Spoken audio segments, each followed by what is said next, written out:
पैशाचं शहाणपण हे खरं तर विकत मिळत नाही, हे अनुभवातूनच मिळतं. पैसे कमवायचे कसे, पैसे वाचवायचे कसे, पैसे वाढवायचे कसे, या सगळ्या गोष्टी मला असं वाटतं की जीवनात अत्यंत महत्त्वाच्या आहेत. शेवटी जीवनाचं अंतिम सत्य जे आहे ते पैसाच असतं. माझ्या हातात जर तुम्ही पैशाचा बंडल दिला तर मला मोजता पण येत नाही, पण माझ्या बायकोला मात्र मोजता येतो, कारण ती व्यापारी परिवारातली असल्यामुळे शहाणपण माझ्यापेक्षा तिच्याकडे जास्त आहे आणि म्हणून तिच्याच हातात व्यवहार मी जास्त ठेवलेले आहेत. पैशाची कदर आपल्या मुलांना करायला शिकवणं, थोडे थोडे पैसे बचत करण्याची सवय, विमा, मेडिक्लेम, टर्म इन्शुरन्स, 1500 रुपये महिना आपण त्या लाडक्या बहिणीला देतोय. चांगल्या पद्धतीने जर बचत केली तर तिच्या जीवनाच्या निवृत्तीचं पूर्ण चिंता मिटू शकते. आपण आर्थिक साक्षरतेचं काम अजून जोमाने करावं. परंपरेने आपल्याला आर्थिक शहाणपण मिळालेलं आहे, ते पैशाचं शहाणपण आपल्या भावी पिढ्यांपर्यंत देखील चालू राहील. आपण सगळे मिळून या समाजाला एक दिशा देण्याचं काम निश्चितपणे करूया. पैशाचे शहाणपण या पुस्तकाचं प्रकाशन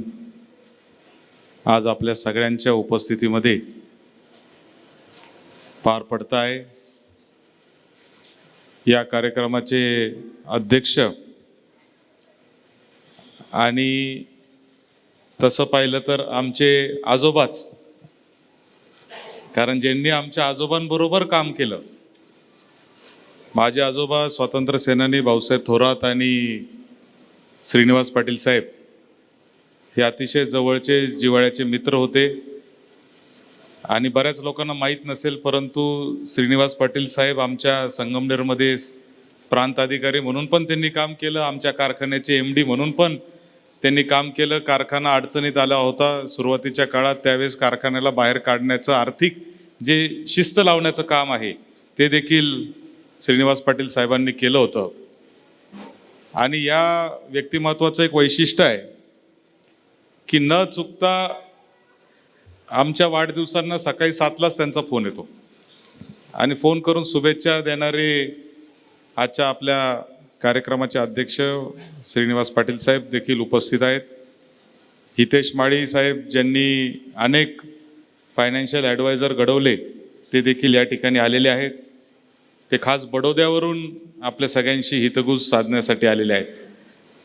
महेशजी चव्हाण इथं आहेत, माझे मित्र आणि सहकारी शिवराज मोरे या ठिकाणी उपस्थित आहेत. आणि खरं तर ज्यांच्या आग्रहामुळे मी या ठिकाणी आज आलो, त्यांच्या ऑफिसला मी 2 वर्षापूर्वी कराडला भेट दिली होती आणि एकंदरीतच योगेशजींचं काम पाहिल्यानंतर मला एक विशेष आनंद झाला की असंही काम कोणीतरी करतं आहे याचा एक अभिमान खरं तर मला माझ्या मनामध्ये निर्माण झाला. नातेवाईक जरी माझे असले, नात्याने माझे ते साडू लागतात, परंतु त्यांचं काम मला इतकं भावलं आणि त्याच्यानंतर अनेक वेळा आमचा संवाद व्हायचा आणि त्यांनी पुस्तक लिहायला सुरुवात केली. त्याच वेळेस त्यांनी मला सांगितलं की या पुस्तकाच्या प्रकाशनाला तुम्हाला यावंच लागेल. आणि म्हणून आज खरं तर अतिशय अशक्य मला होतं, परंतु तरी मी खास या कार्यक्रमासाठी इथं आलो. ज्यांनी आर्थिक साक्षरतेचा विडा उचलला आहे असे योगेशजी कदम यांच्यासाठी आपण सर्वजण या ठिकाणी उपस्थित आहे. खरं तर आजच्या काळामधला अत्यंत ज्वलंत असा प्रश्न हा तयार झालेला आहे. त्यांनी आता त्यांच्या 3 मिनिटाच्या भाषणामध्ये इतके प्रश्न मांडलेले आहेत की त्या प्रश्नांचा प्रत्येक प्रश्नावर पुस्तक तयार होऊ शकतं, इतके मोठे मोठे प्रश्न आहेत. रोज माझ्याकडं किमान 4 ते 5 तरी महिला येतात आणि तुम्ही सांगितलं त्या पद्धतीने त्या कनिष्ठ मध्यमवर्गीय, मध्यमवर्गीय, उच्च मध्यमवर्गीय, फार या स्कीममध्ये श्रीमंतही अडकत नाही आणि अति गरीब माणूसही अडकत नाही. याच्यात मध्यमवर्गीयच माणूस अडकतो, ज्याला आपण इंग्लिशमध्ये ॲस्पिरेशनल क्लास म्हणतो, ज्याला मोठं व्हायचं असतं, असाच माणूस ह्याच्यामध्ये जास्त अडकतो आणि त्याला वाचवायला कोणीच नसतं. आणि तुम्ही सांगताना आता बोललात की त्याच्यामध्ये राजकारणी पण अडकतात, पण राजकारणी अडकल्याचं एकही उदाहरण मी तरी अजूनपर्यंत ऐकलं नाही. म्हणजे अशा स्कीममध्ये राजकारणी अडकलाय असं मी उदाहरण काय योगेशजी वाचण्यात माझ्या कधी आलेलं नाही.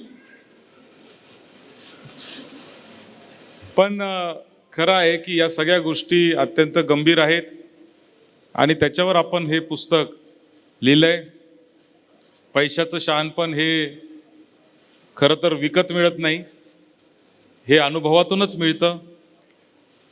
आणि मी तर कायम सांगत असतो की कारण आमचा परिवार हा तसा आम्ही शेतकरी कुटुंबातले, माझे वडील डॉक्टर, नंतर समाजकारण, राजकारण, त्यामुळं पैशाचा आणि आमचा काय फार कधी संबंध आला पण नाही आणि येतही नाही.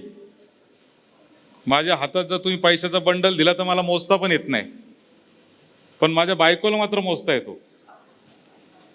कारण ती व्यापारी परिवारातली असल्यामुळे शहाणपण माझ्यापेक्षा तिच्याकडे जास्त आहे आणि म्हणून तिच्याच हातात व्यवहार मी जास्त ठेवलेले आहेत. कारण पैसे कमवायचे कसे, पैसे वाचवायचे कसे, पैसे वाढवायचे कसे, या सगळ्या गोष्टी मला असं वाटतं की जीवनात अत्यंत महत्त्वाच्या आहेत. आपण पैसे कमवायलाही बहुजन समाजामध्ये खूप असं तिरस्काराच्या भावनेने आपण पाहतो की खूप पैशावाल्याला मान सन्मानही देत नाही. शेतकरी परिवारामध्ये आपण पाहतो की पैशाला खूप आपण म्हणजे पैसा आला म्हणजे हा वाईटच आहे अशी भावना आपली सातत्याने असते. आणि म्हणून आपण व्यापारात देखील कमी आलो. अलीकडच्या काळामध्ये आपले लोक व्यापारी व्हायला लागले, नाही तर पूर्वीच्या काळात आपण व्यापारी होणं सुद्धा आपल्या दृष्टीने काहीतरी चुकीची गोष्ट करतोय अशी गोष्ट भावना होती. पण शेवटी जीवनाचं अंतिम सत्य जे आहे ते पैसाच असतं. पैसा असावाच लागतो आणि तो चांगल्या मार्गानेही कमवता येतो हे खऱ्या अर्थाने आपल्या मुलांना, आपल्या भावी पिढ्यांना समजून सांगणं अत्यंत गरजेचं आहे. आणि म्हणून हे जे पुस्तक तुम्ही लिहिलं आहे, हे पुस्तक आमच्या वयाला किंवा ह्या तरुण पिढीला वाचण्यासारखं आहे, पण याचं एक छोटं व्हर्जन तुम्हाला लहान मुलांचं पण तयार करावं लागणार आहे. याचं एक छोटं व्हर्जन शाळेमध्ये मुलांना शिकवणं. आणि तुम्ही जसं सांगितलंय तुमच्या पुस्तकात का पैशाची कदर करायला शिकवा, तसं पैशाची कदर आपल्या मुलांना करायला शिकवणं मला असं वाटतं की अत्यंत महत्त्वाचं आहे. मी माझ्या घरी आपल्या मातीचे आपण पैशाचे पिगी बँक, ज्याला आता मराठीत गल्ला म्हणायचो किंवा काय, हे मी खूप घेऊन ठेवतो. माझ्याकडे किमान 15-20 तरी एका वेळेस असतात घरी. आणि मी माझ्या मुलीला आणि मुलांना त्याच्यावर रंग काढायला सांगतो, म्हणजे चित्र काढायला सांगतो. आणि कोणाचा वाढदिवस असेल तर मी ते गिफ्ट देतो मुलांना, का तर त्याला बचतीची सवय लागली पाहिजे अशी मला कायम सवय आहे. थोडे थोडे पैसे बचत करण्याची सवय ही आपल्याला असली पाहिजे.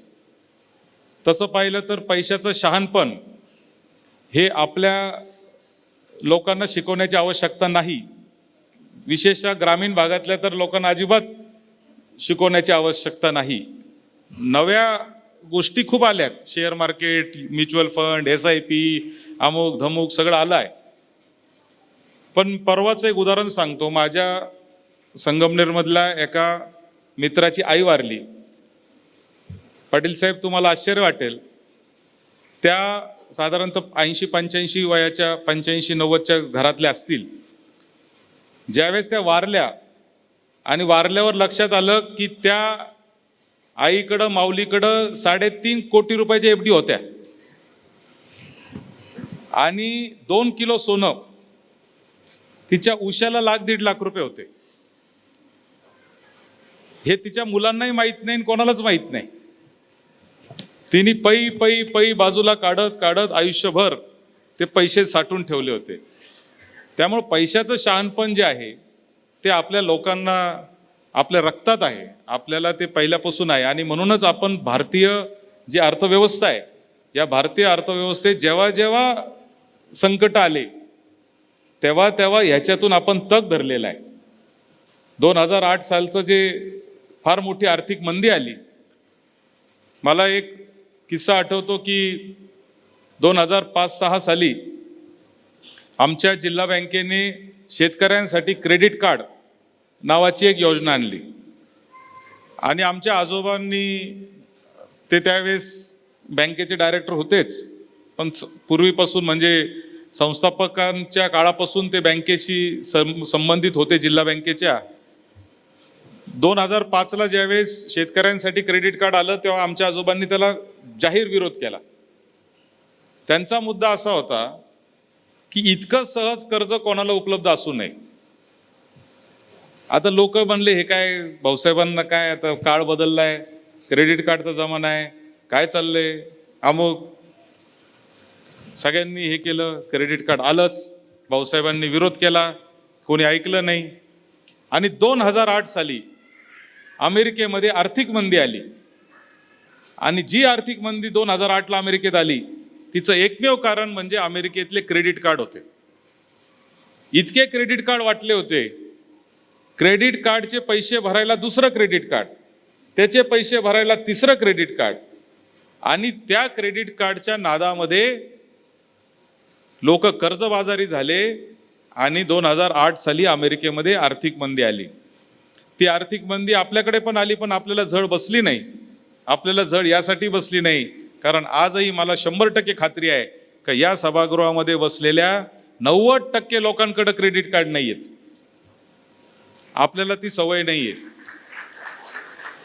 आपल्याला आपल्या बहुजन समाजात, शेतकरी समाजात, भारतीय समाजात आजही अंथरूण पाहून पाय पसरा हे आपल्याला लहानपणापासून शिकवलेलं आहे. ते किती योग्य आहे किती नाही तो भाग नंतरचा, परंतु तरीही आपल्याला आर्थिक शिस्त ही आपल्या पूर्वजांपासून आलेली आहे आणि म्हणून आपण ती पाळत आलेलो आहे. पण अलीकडच्या काळामध्ये ज्या पद्धतीची परिस्थिती बदलत चाललेली आहे, या बदलत्या परिस्थितीमध्ये तुमच्यासारख्या पुस्तकांचं महत्त्व फार मोठ्या प्रमाणावर वाढलेलं आहे. हे पुस्तक लहान मुलांच्या योग्य 4-5-6 भागामध्ये आणि शालेय पाठ्यपुस्तकांमध्ये कसं घालता येईल या दृष्टीने देखील आपण प्रयत्न केला पाहिजे.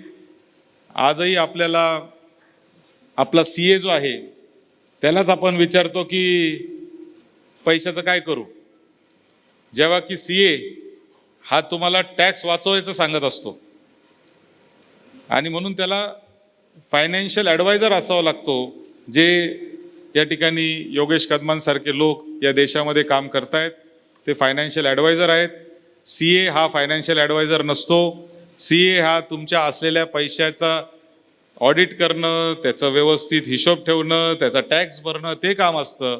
आणि असलेल्या पैशाचं नियोजन कोण करेल तर ते फायनान्शियल ॲडवायझर करत असतात. आपल्याकडं अजून ती पद्धत आपल्याला माहीत नाही. आपण गाडी घेऊ का नाही हे सुद्धा CAला विचारायला जातो. आणि त्यामुळं हे फार मोठी बदल याच्यामध्ये आहे. एक अत्यंत महत्त्वाचा मुद्दा याच्यामध्ये जो टाकलेला ह्या पुस्तकामध्ये तो विम्याचा आहे. त्या एका मुद्द्यावर मला खरं तर आपल्या सगळ्यांना या निमित्ताने सांगायचे की माणसाकडं मेडिक्लेम असणं किती आवश्यक आहे. तुम्हाला मी सांगतो, मला आजारी पडण्याची बिलकुल भीती वाटत नाही, कारण माझ्याकडं 1 कोटी रुपयाचा मेडिक्लेम आहे. म्हणले भारतातल्या कोणत्याही टॉपच्या हॉस्पिटलमध्ये मला जायची वेळ आली तरी मी, माझी बायको आणि माझे मुलं यांची व्यवस्था 100% झालेली आहे. आज माझ्याकडे लोक येतात, मी दिवसाला किमान 10 पत्र मुख्यमंत्री सहाय्यता योजनेची सह्या करत असतो, ज्याच्यात 50,000 रुपये भेटतात. CM साहेबांकडे गेलो तर विशेष बाब म्हणून 1,00,000-2 लाख रुपये मिळतात. मला आज इतके लोक माहिती आहेत का ज्यांचे बिलं 20-20, 30-30 लाख रुपये हॉस्पिटलमध्ये होत आहेत. आणि त्या हॉस्पिटलमध्ये आज अशी परिस्थिती आहे की पेशंट त्या बिलाच्या चिंतेने जास्त आजारी होतो, अशी परिस्थिती आहे. आणि म्हणून विमा, मेडिक्लेम, टर्म इन्शुरन्स या गोष्टी अत्यंत महत्त्वाच्या आहेत, ज्याच्यावर आपण एक स्वतंत्र चॅप्टरच आपल्या पुस्तकामध्ये लिहिलेला आहे. माझ्या एका मित्राने मला मेडिक्लेम दिलं. टाटा AIGचं मेडिक्लेम होतं, 40,000 रुपये वर्षाला हप्ता. त्याला झाले आता 5-7 वर्ष झाले, मी तो 7 वर्षापासून मेडिक्लेमचे पैसे भरतोय. माझ्या मुलाच्या जन्माच्या वेळेस लीलावती हॉस्पिटलला पुण्याला माझ्या मिसेसला ॲडमिट केलं. त्या डॉक्टरांनी विचारलं, म्हणजे त्या हॉस्पिटलवाल्याने विचारलं मेडिक्लेम आहे का, म्हणलं आहे. मेडिक्लेमवाल्याला विचारलं डिलिव्हरीचे पैसे मिळणार आहेत का, ते म्हणले मिळणार आहेत. म्हणले किती मिळणार, म्हणले 100% मिळणार आहे. डॉक्टरांनी विचारलं कोणतं पॅकेज घ्यायचं, म्हणलं सगळ्यात भारी असेल ते द्या, कारण फ्रीमध्येच आहे ना. मग ते म्हणले की सूट रूम चालेल का, म्हणलं तुम्हाला जे द्यायचं ते द्या, फ्रीमध्येच आहे. आणि एकदम व्यवस्थितपणे तिथं 2-4 लाख रुपये बिल झालं, पण माझ्या मनामध्ये काही चिंताही नाही आणि कशाचं मला वाईट वाटलंही नाही. उलट माझ्या मनात आलं की चला आता 40,000 रुपये हप्ता आहे, 4-5 वर्षाचे पैसे वसूल झाले. त्यामुळं हे ज्या गोष्टी आहेत ह्या आर्थिक नियोजनामध्ये असल्या पाहिजे. आर्थिक स्वातंत्र्य, इथं 50% महिला बसलेल्या आहेत. लाडकी बहीण योजना आपण आणली, मी CM साहेबांना पत्र लिहिलं त्यावेळेस की साहेब 1,500 रुपये महिना आपण त्या लाडक्या बहिणीला देतोय, ती लाडकी बहीण नेमका हा पैसा कुठं खर्च करणार आहे याच्यावर पण आपलं नियंत्रण असलं पाहिजे.